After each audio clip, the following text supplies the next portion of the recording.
escuchamos.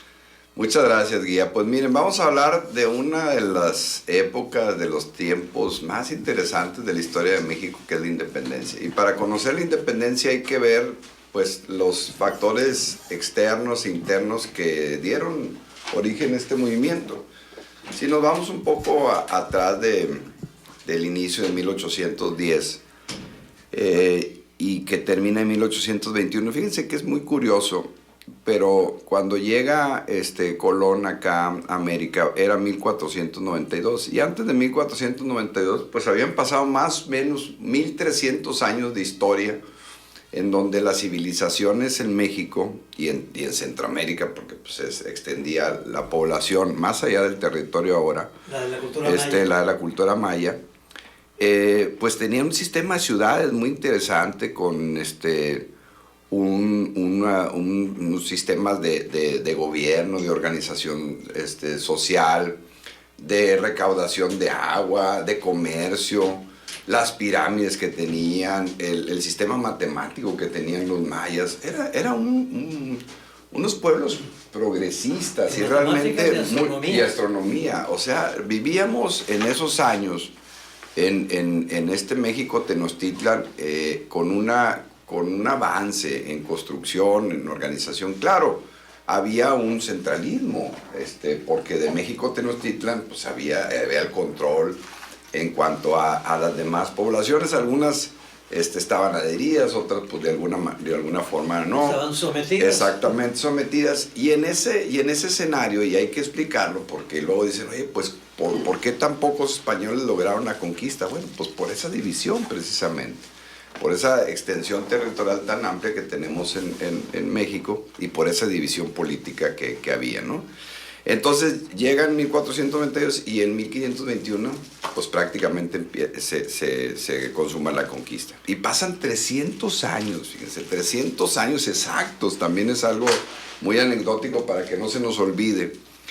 Y al menos pues 250 años en México se llamó la Nueva España, así le denominaron los españoles. Los españoles, acuérdense que fueron de los países europeos que se hicieron a la mar junto con los portugueses. Eso les permitió pues llegar acá, a este continente, y lograr extraer pues minerales y riquezas durante más de 250, 300 años, ¿no? Y el sistema político que tenían, ellos tienen una monarquía republicana en España, y el rey, los diferentes reyes que durante 300 años mandaban a virreyes para acá, para México. Y también llegaron pues los clericales, los representantes de la iglesia. Sí. Entonces llegaban dominicos y llegaban también agustinos y jesuitas y sí. Todo. Y entonces ellos en diferentes momentos y en territorios, y algunos hicieron mucho por México, por ejemplo en Vasco de Quiroga. Allá no se llamaba Michoacán, se llamaba Valladolid. La capital era la ciudad de Valladolid. Entonces, si ustedes ven un mapa, yo aquí tengo este libro, pero hay muchos libros muy bonitos de sepan cuántos y de todos, donde habla de la historia de Morelos y de algo, y despliega uno los mapas y ve cómo el territorio de la Nueva España pues era la Alta California, Nuevo México, allá donde ahora es Nuevo México, Estados Unidos, toda la parte de Texas. Aquí era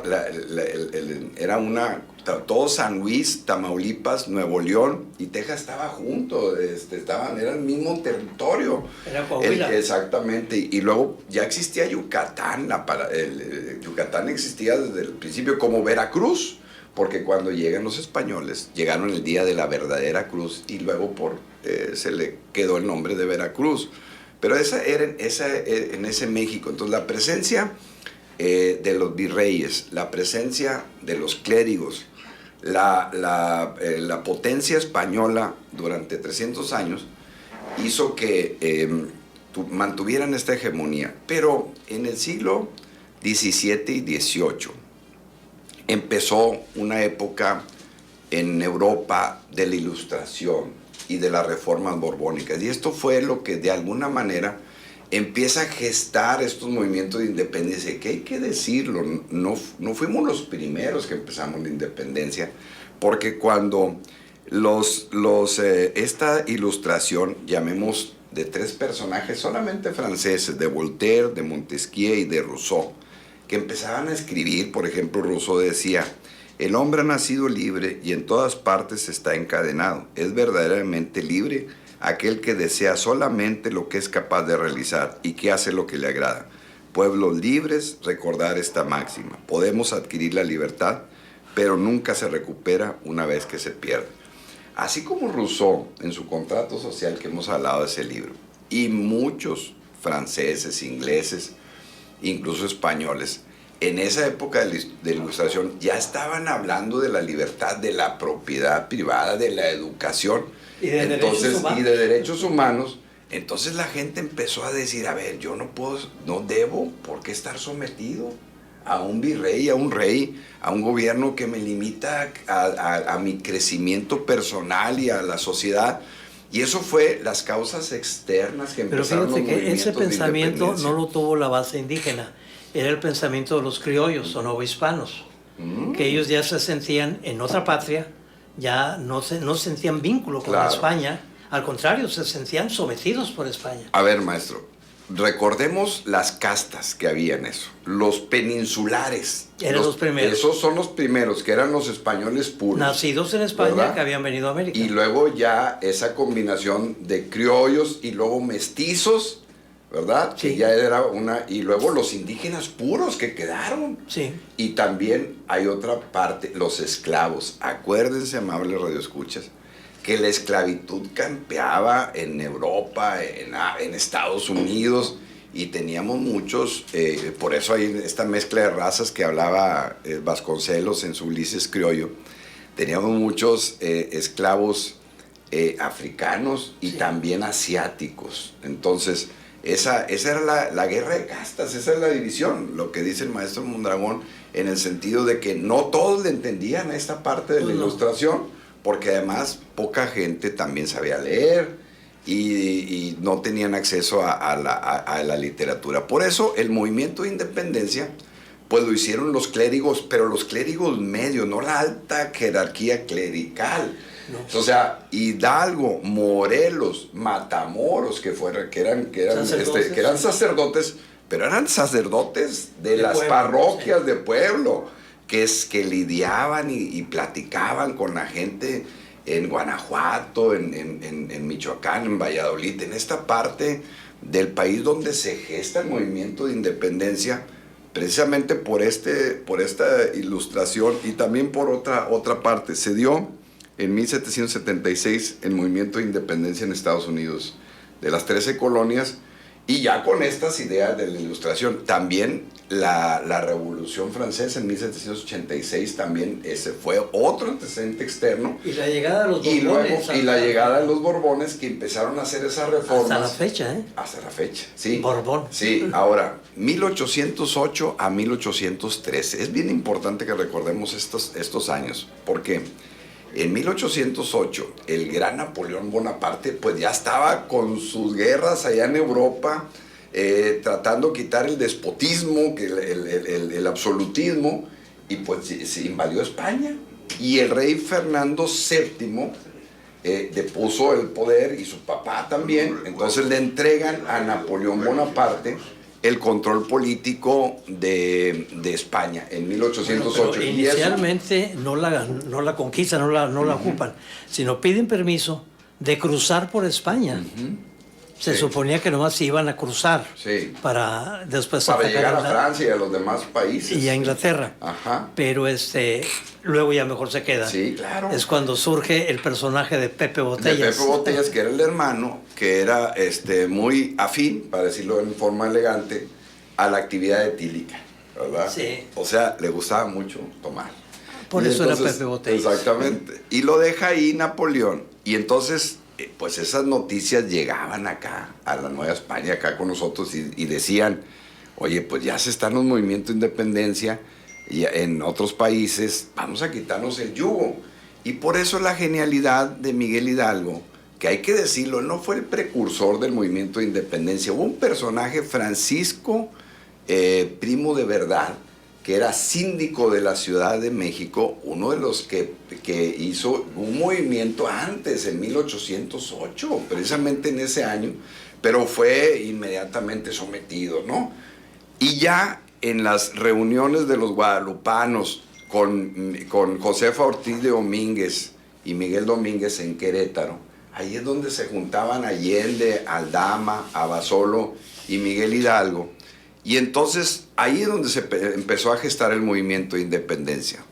Fíjense, no era la noche de hoy o la madrugada del 16 la fecha que tenían ellos planeada.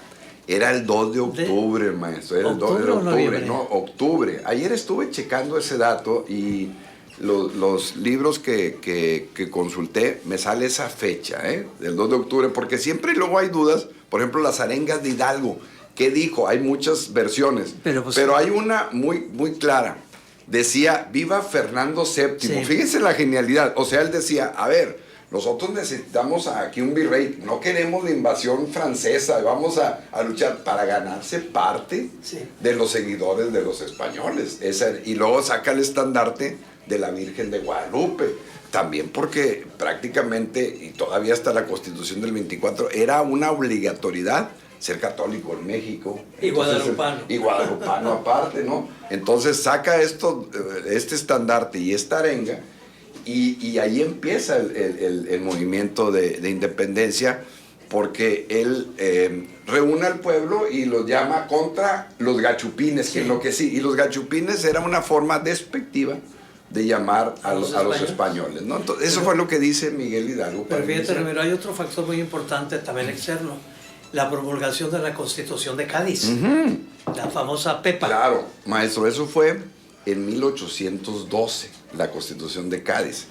Y se abolió unos años después. Era una gran constitución, recordemos. Y participó de aquí de México Fray Servando Teresa de Mier, ¿no? Sí, pero también aparte de Fray Servando, pues que era aquí vecino de Nuevo León, que fue un gran personaje y que regresó con Francisco Javier Mina unos años después y que entraron por Sotolamarina. Y luego pues fueron fusilados acá acá en Guanajuato. Pero otro personaje de la Constitución de Cádiz, que también es aquí vecino de Coahuila y que yo tengo en registro histórico, que estuvo viviendo un tiempo en Ciudad Victoria, fue Miguel Ramos Arizpe. Miguel Ramos Arizpe, sí. A él le debemos el federalismo y el artículo 115 constitucional que tenemos en nuestra actual Carta Magna, prácticamente son las ideas de Miguel Ramos Arizpe, donde los estados se unen en un pacto federal, pero la federación respeta la autonomía, no solamente de los estados, sino del municipio. Y por eso el 115 constitucional habla de la libertad y la autonomía de los ayuntamientos. Esa era la gran aportación de esta constitución, que fue muy vanguardista. Pero cuando regresó, acuérdense que ya regresó en 1813 Fernando VII y la termina. Y luego sigue la constitución de Apatzingán, la de 1814, la de Morelos, que fue alimentada por ese documento que se lo recomiendo, de los sentimientos de la nación.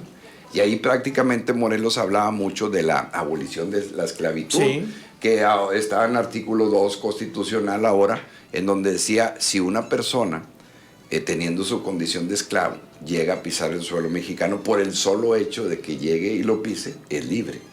Era el texto que decía, y imagínense la importancia, cuando aquí los vecinos, aquí en Estados Unidos, tenían la esclavitud a todo lo que daba. Y duraron años todavía con ellos, que eso explica después la separación de México y Estados Unidos, pero bueno, esa es otra historia. Ya lo veremos. Ya la veremos, sí. Entonces, era eso, y la libertad individual, el hecho de la terminación de las clases sociales, la eliminación de las castas, se ratificaba el tema católico muy fuerte por parte de los clérigos de Morelos. Y cuando Hidalgo empieza el movimiento, hay que decirlo, empezó con mucho pundonor, con mucha idea. Yo creo que una clave fundamental fue haberle dado en esos municipios muy bonitos que están ahora en Michoacán, en el antiguo Valladolid, en Indaparapeo y Charo, después de haber empezado el movimiento, haberle dado el nombramiento a Morelos para que fuera el que estuviera en el fuerte de Acapulco, allá en Guerrero. Era cura de Indaparapeo. Que era cura de ahí. Entonces, eso hace que Morelos se salve de la primera arreciada de Villegas y de Calleja y de los que estaban defendiendo a los realistas, y que pues eran muy, muy crueles y no dejaban que de ninguna manera avanzaran el movimiento de independencia. Lo sabemos, Hidalgo viene y no decide atacar la Ciudad de México, se viene para acá, para el norte. Allende y Aldama, que tenían formación militar, no estaban muy de acuerdo con eso, pero finalmente siguieron al líder y son apresados aquí cerquita, en Acatita de Baján, aquí en Coahuila. En Coahuila, Acatita de Baján. Y luego se los llevan a Chihuahua. Y hay una historia ahí muy, muy bonita de la independencia, de todo el encierro de Miguel Hidalgo, ¿no? En donde el Melchor Guaspe, que era el carcelero de él, tiene diálogos muy bonitos con Hidalgo de lo que era el pensamiento de él, independentista, y en fin. Y bueno, finalmente son fusilados, sus cabezas expuestas allá en Guanajuato, en la lóndiga de Granaditas. En las 4 esquinas. Y pareciera que ahí el movimiento de independencia terminara, pero no, gracias a Morelos se le da continuidad. Y Morelos empieza con Mariano Matamoros, con los Bravo, con Nicolás Bravo, y Hermenegildo Galeana. Por eso en las arengas es bien importante que siempre en las autoridades digan estos nombres para que no se los olvides, porque fueron personajes que luego nomás nos acordamos de los mismos. Pero fíjate una cosa, se eliminan muchas mujeres que fueron determinantes para la independencia. Sin Leona Vicario y sin José Ortiz de Domínguez, la independencia no podía. Y Gertrudis Bocanegra, que no la menciona. Gertrudis Bocanegra hizo en Michoacán lo que hizo Leona Vicario acá. Y también una mujer rica, con buena posición y todo, y murió fusilada. Murió fusilada. En el caso de Leona, afortunadamente no. La amantísima madre de la patria. Sí, exactamente. Esposa de Andrés Quintana Roo, que por él se tiene el nombre del estado de Quintana Roo, ¿verdad? Exacto. Entonces, hay ese movimiento de Morelos que termina en 1815 cuando lo fusilan allá en Ecatepec, en el Estado de México. Y otra vez pareciera que ahí ya se queda suelto, pero López Rayón, que era el secretario de Hidalgo, era Ignacio López Rayón, que luego también no lo mencionamos mucho a él, pero fue un personaje que vivió toda la independencia y la culminó. Y él le sigue el movimiento con el otro, en esta tercera etapa que fue Vicente Guerrero, ¿no? Pero pues ya era un reducto nada más. Sí, que ya nada más estaba en Tixtla. Sí. Pues ya estaba muy reducido el movimiento. Pero estaban pasando cuestiones externas que de alguna manera pues no cesaba el hecho de lograr la independencia en México. Pero fíjate, Ramiro, ¿quién la viene a lograr? ¿Quién la viene a consumar? ¿Y a quién benefició esa? Sí, claro, porque después, entre el abrazo de Acatempa, en ese acuerdo entre Guerrero y Agustín de Iturbide, en el plan de las garantías, en el plan de Iguala, y que se firma en Córdoba, un municipio muy bonito, en los tratados de Córdoba, ahí prácticamente se cierra el capítulo del movimiento de independencia y se van a la Ciudad de México y un 27 de septiembre. Pero el tratado lo firma el virrey. El virrey, sí. Que él llegó y le dijeron, oye, no, aquí ya no hay nada que hacer. Ya no hay nada que hacer, eres el último virrey. Digo, ya aquí fírmale y regrésate. Y ahí es cuando ya culmina el movimiento de independencia. Y entonces, quien lo aprovecha, pues Agustín de Iturbide, ¿no? Que representaba al grupo de los grandes terratenientes, peninsulares y criollos, que eran los dueños del país. Es correcto. Y por eso él se pone el rey, ¿no? Dice, ya hace el primer imperio, ¿no? Que ya es despuesito de la independencia. Por eso entonces, te dice que la independencia de México la hicieron los españoles. Pues básicamente la consuman. Sí, la consuman, pero hay que reconocerle obviamente la fuerza de Morelos, de Hidalgo, de Matamoros, y del mismo Guerrero, y de Vicente Guerrero, que aguantó. Y el papá de Guerrero se llamaba Pedro Guerrero, como aquel jugador de los Dodgers. Sí. Bueno, él era muy apegado a la monarquía española, al virrey, y tenía negocios con ellos. Entonces lo jalan y le dicen, oye, ahí aplaca tu hijo. Aplaca tu muchacho. Entonces va el papá y lo busca en plena guerra y le dice, y le pide, oye, ya depon las armas, porque entre Agustín de Iturbide y Vicente Guerrero le decían, ya depon las armas, y le decía Guerrero, no, pues deponlas tú, ¿verdad? Y ya, hasta que llegaron a un acuerdo. Y entonces en un hecho muy bonito histórico, ya que están en los monumentos aquí en de Nuevo Laredo, le dice a su tropa Vicente Guerrero, dice, aquí está mi padre. Dice, viene a hablarme, a pedirme que yo deponga las armas para que nos perdonen. Sí. Dice, y a mi padre lo quiero mucho. Dice, pero La patria es primero. La patria es primero. Entonces esa frase quedó para la historia Sí. como un Lapidaria. reconocimiento lapidaria de la lealtad al país, de la lealtad a México. Que es nos bien hace mucha importante. falta ahorita. No, guía, ahorita pues sí, híjole, ya andan pidiendo es ayuda. correcto, No, así no. es, así es. Fíjate Entonces, que a mí me gusta ir a la iglesia de la Profesa, que es donde se reunían los españoles peninsulares y criollos, viendo la cuestión de la consumación, junto con Agustín Iturbide y otras gentes. La misma Güera Rodríguez tuvo una participación muy importante, que sería bueno... Era la novia de Agustín de Iturbide, ¿no? Sí, que busques información. Ya salió un libro por ahí sobre toda la vida de la Güera Rodríguez. Fue mucho más de lo que nos han dicho. No, es un personaje Sí, legendario. sí. Inteligente, sagaz, astuta y que era muy bella, además. vamos a buscarla. Muy bien. Ramiro, gracias Ahí está. por tus comentarios. Al contrario, muchas gracias. Y nos vamos a una pausa, si me lo permiten. Regresa don Jesús Carlos Becerra San Martín. Clave secreta que a mundos nuevos te deja entrar.